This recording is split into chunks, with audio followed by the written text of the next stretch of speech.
The sound of bones cracking echoed through the forest as the grizzly's massive jaws crushed the remains of my satellite phone. My last connection to civilization, destroyed in seconds. Blood trickled down my forehead, freezing almost instantly in the -20-degree air. The bear stood just 30 feet away, its breath visible in the frigid air, eyes locked on mine. One thought consumed me.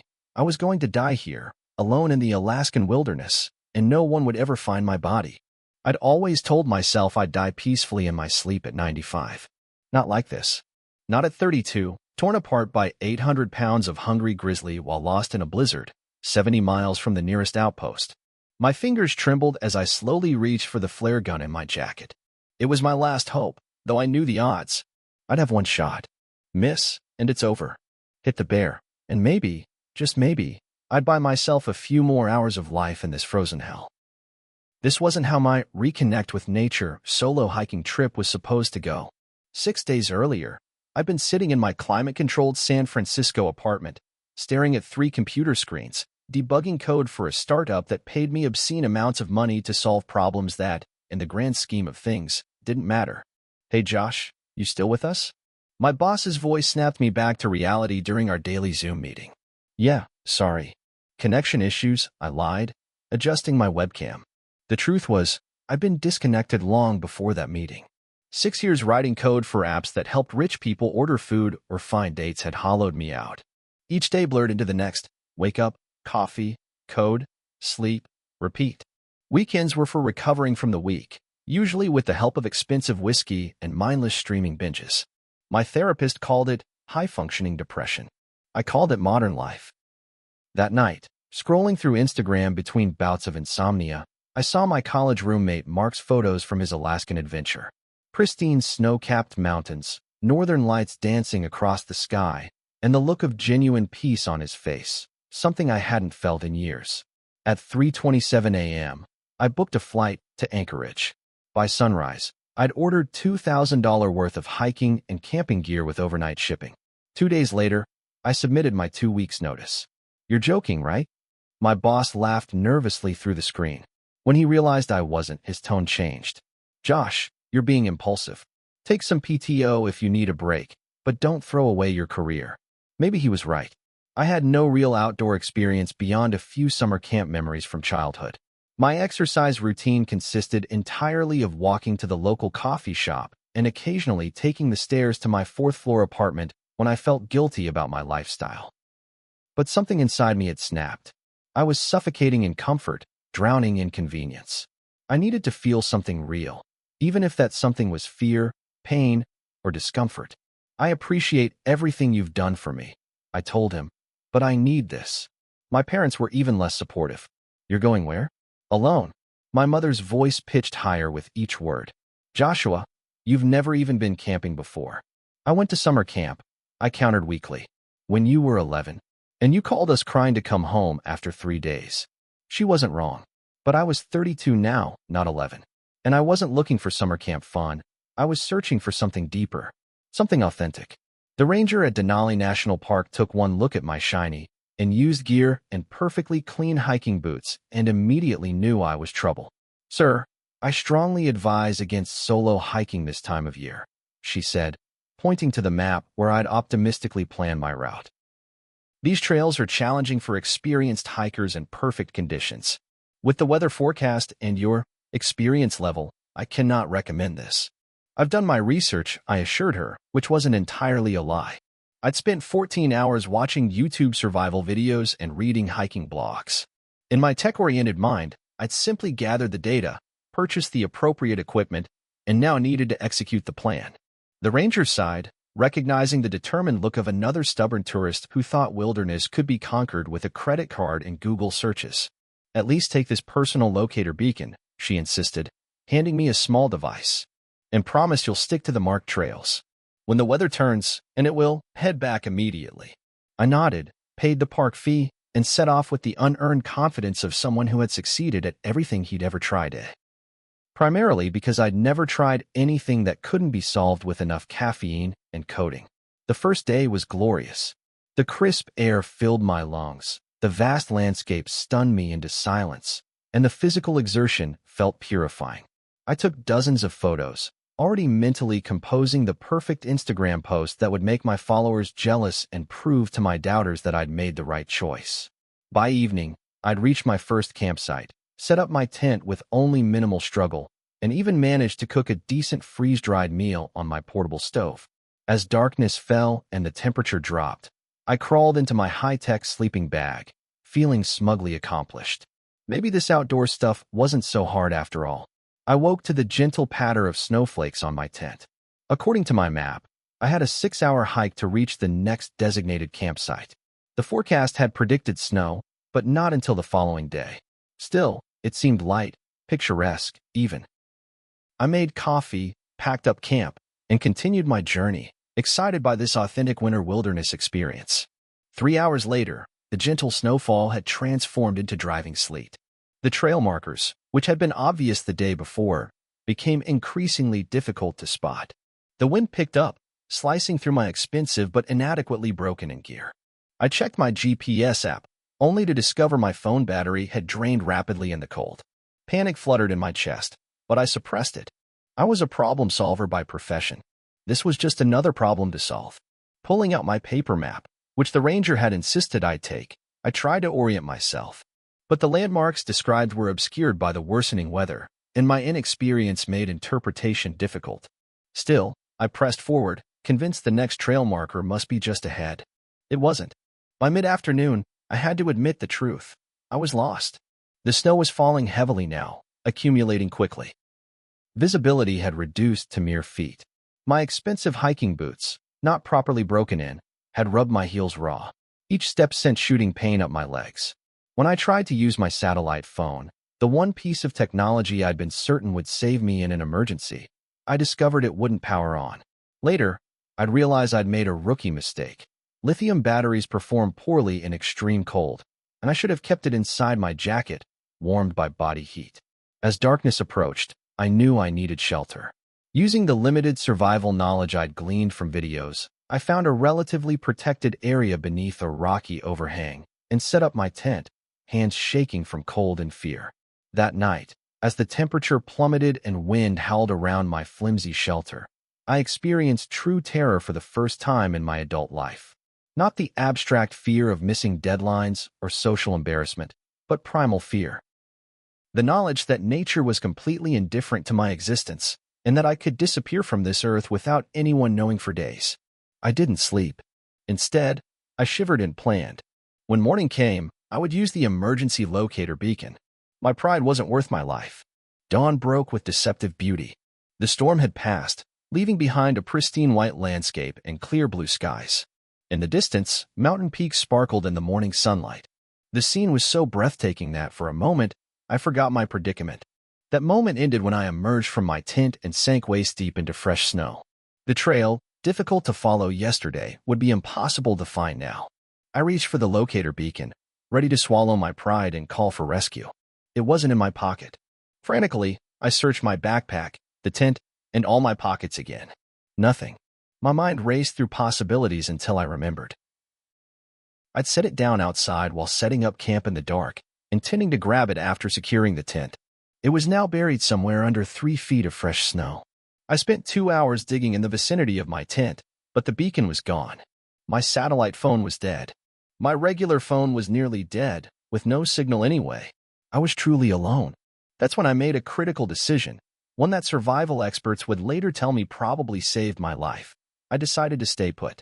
With clear weather, abundant snow for water, and enough freeze-dried food for several days, my best chance was to create a visible campsite and wait for rescue. Surely someone would notice I was missing. The park had my planned route.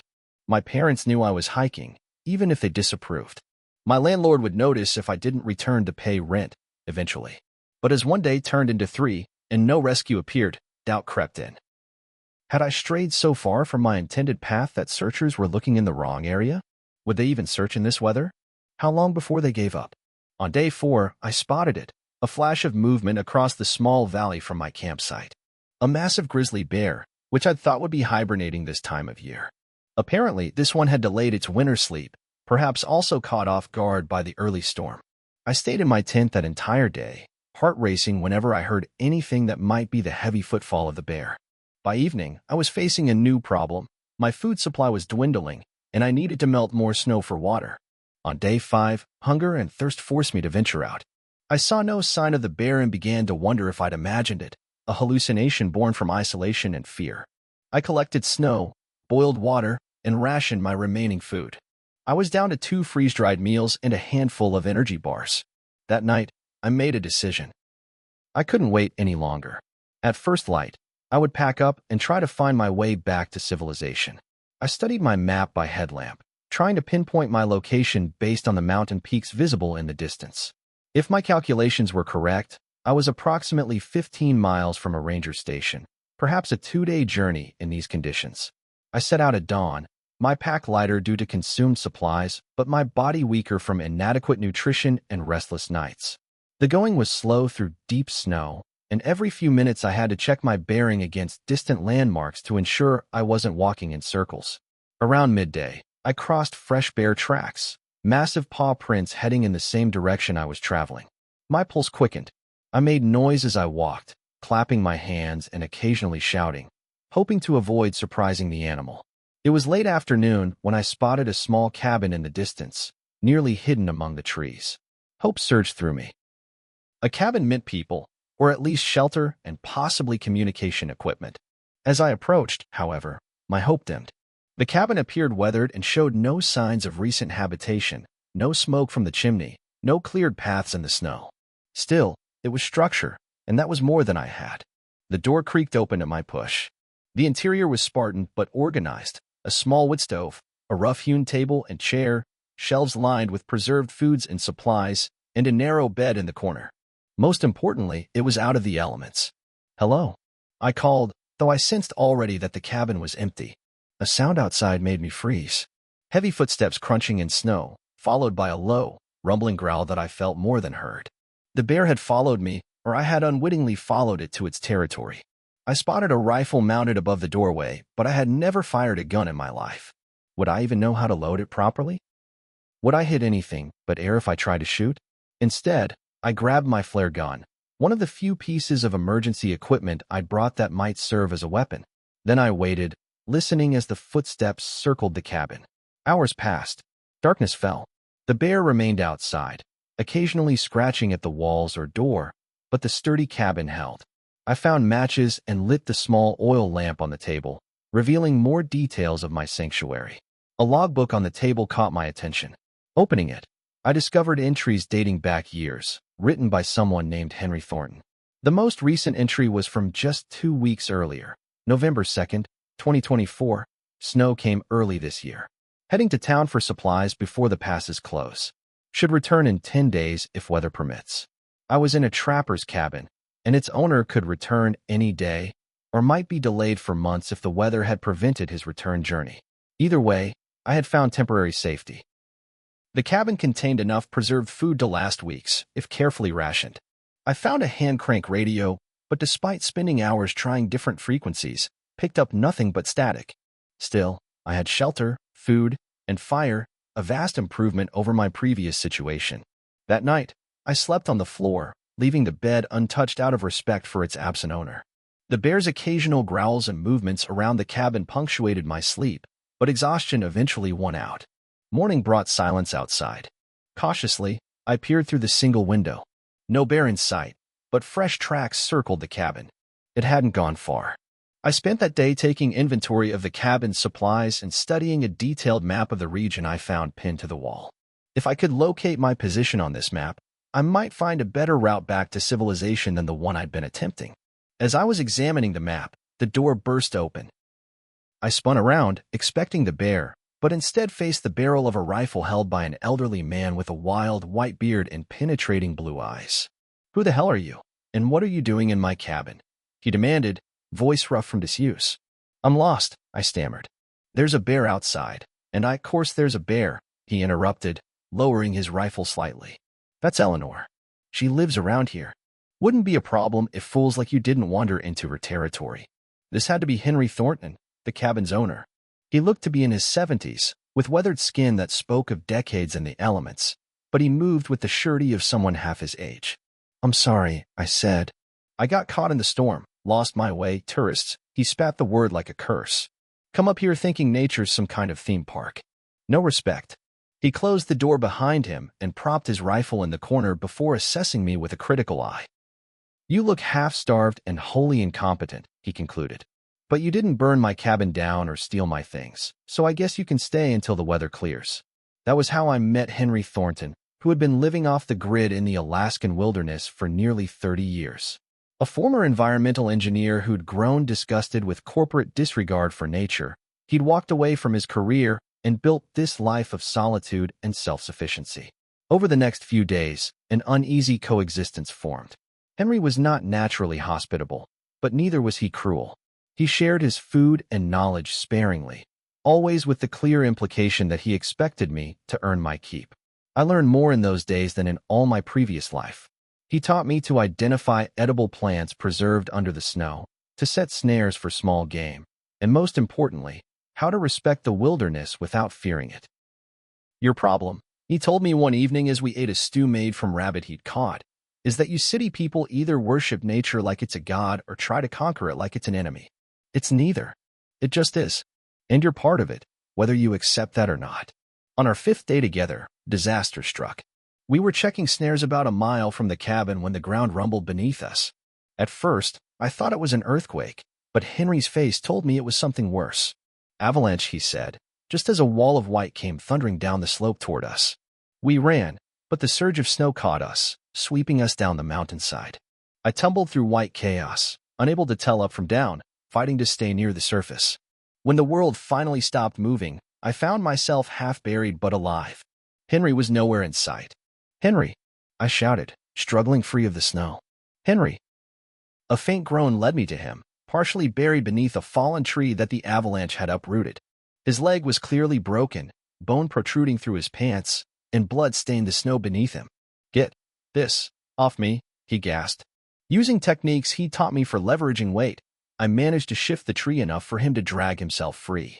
The damage was severe, compound fracture of the tibia, possible internal injuries.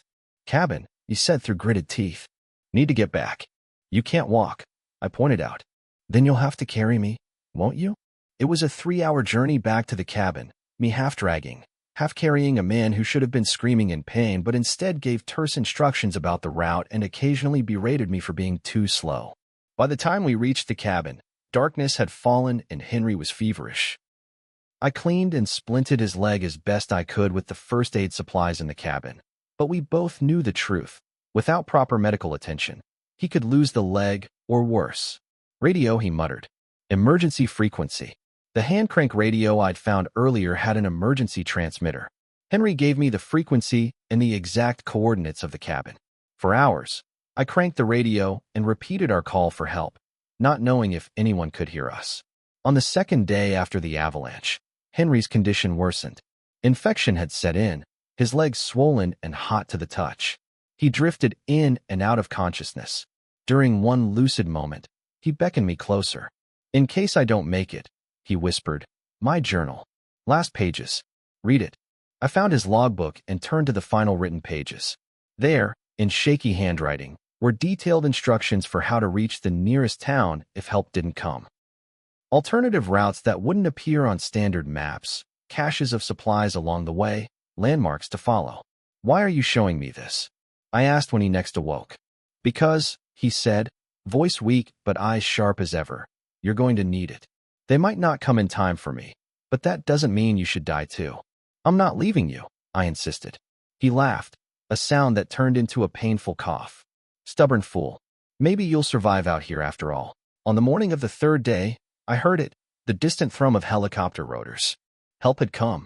As the medical team stabilized Henry for transport, one of the rescue workers pulled me aside. You the one who made the call? He asked. When I nodded, he continued, that old Hermit hasn't spoken to another soul in years. Rangers check on him occasionally, but he usually runs them off his property.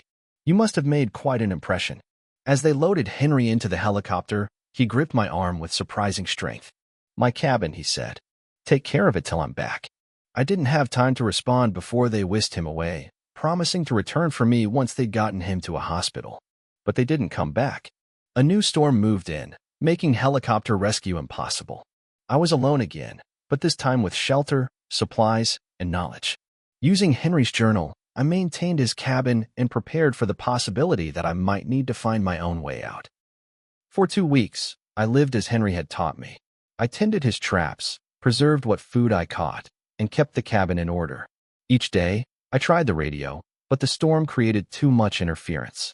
When the weather finally cleared, I faced a choice: wait longer for rescue, or attempt the journey Henry had mapped out. The nearest town was a 4-day hike through challenging terrain, but the route detailed in his journal avoided the worst dangers. I decided to try, packing carefully and leaving a note in case rescuers came while I was gone. On my last night in the cabin, I wrote my own entry in Henry's logbook. December 12, 2024. Henry, if you return before I come back, thank you. You saved my life in more ways than one. I'll return as soon as I can to check on you and the cabin. If I don't make it, well, at least I'll have died living, not just existing. The journey was grueling but surprisingly achievable with Henry's guidance. On the 4th day, I crested a ridge and saw it. Lights in the distance. Civilization. As I walked into the small town of Port Allsworth, I must have been quite a sight. Bearded, filthy, clothes worn and patched. The locals stared as I made my way to the ranger station, where my appearance caused an immediate commotion. Joshua Miller, a ranger, asked incredulously, "We thought you were dead. We searched for 10 days after you were reported missing." They told me Henry had survived surgery, but was still hospitalized in Anchorage. When I explained how he had saved me and taught me to survive, the rangers exchanged knowing looks. "Thornton hasn't let anyone near his cabin in decades," one said. "Used to be a renowned wilderness guide before something happened that made him turn his back on people. Whatever you did, you got through to him somehow." 3 days later, cleaned up and wearing borrowed clothes, I visited Henry in the hospital. He looked smaller in the hospital bed, surrounded by machines and sterile white walls, but his eyes were as sharp as ever. "You made it out," he said. "It wasn't a question. Thanks to you." He grunted. "You'd have died in the first week without that fancy gear. In the second week without luck. But you might have figured it out by the third. You're not completely hopeless." Coming from Henry, this was high praise. "The doctors say I'll be stuck here for weeks," he continued, disgust evident in his voice. "Cabins unattended." I understood the unspoken question. "I can go back. Look after things until you're ready to return." For the first time, I saw him smile. "Might make a woodsman of you yet." That was 3 years ago. I never returned to San Francisco except to pack up my apartment and resign from my job properly. I found work as a programmer in Anchorage, where I spend 4 days a week behind a computer and 3 days at Henry's cabin, which has become a sort of second home. Henry recovered, though he now walks with a permanent limp that fuels his already considerable ornery disposition. He refuses to acknowledge that we've become friends, preferring to call me his apprentice and not being an idiot, but he hasn't chased me off his property, which speaks volumes. I still code, but now I develop software for environmental monitoring and wilderness preservation. The skills that once helped people find dates more efficiently now track wildlife migration patterns and monitor glacial retreat. Sometimes I think back to that moment with the bear and my destroyed satellite phone, when I was certain death was imminent. I had never felt more alive than in that moment of utter terror, until I learned to truly live in the wilderness. The bear, by the way, is still around. Henry calls her Eleanor and treats her like a cantankerous neighbor. She occasionally visits the cabin perimeter, especially when I'm there, as if checking whether I've finally learned my place in the natural order. I think perhaps I have. Let me know your thoughts in the comments below.